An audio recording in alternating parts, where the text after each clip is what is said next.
Alaska crab fishermen face charges of illegally transporting crab. This is from April of 2024.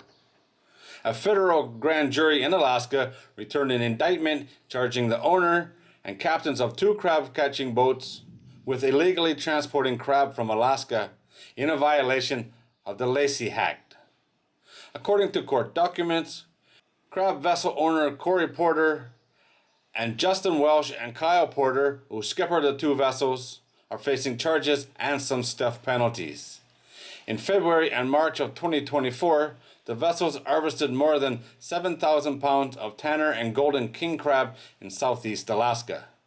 Corey Porter allegedly directed the other two men to take the crab to Seattle, Washington, where it would be expected to fetch a much higher price than in Alaska.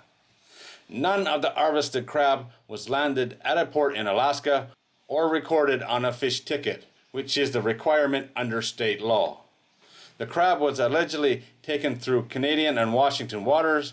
Upon arrival in Washington, a large portion of the king crab was deceased and unmarketable. Corey Porter allegedly acknowledged that some of the crab on board were infested with bitter crab syndrome, BCS, a parasitic disease that is fatal to crustaceans. More than 3,000 pounds of tanner crab were destroyed due to the risk of BCS infection.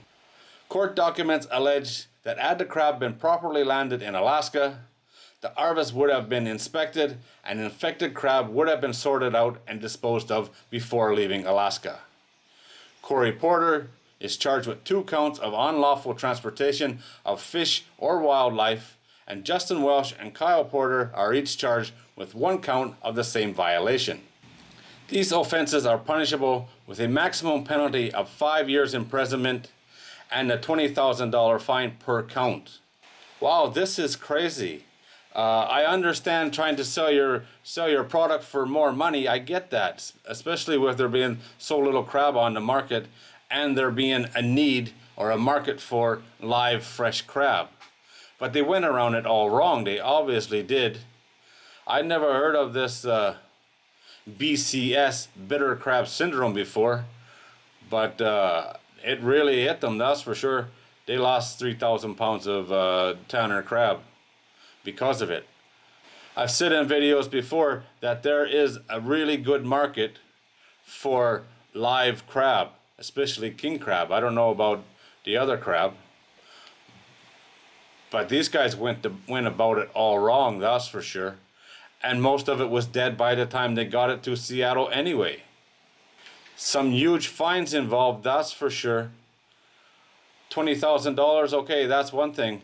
But 5 years imprisonment per count? And the guy that owns the 2 boats has 2 counts against him. That's taking a big gamble, that's for sure. I just wonder if he realized what he was in for if he got caught. 10 years in jail is a really, really long time. Chances are, this is from April, and chances are they've already been sentenced, but I can't find it right now.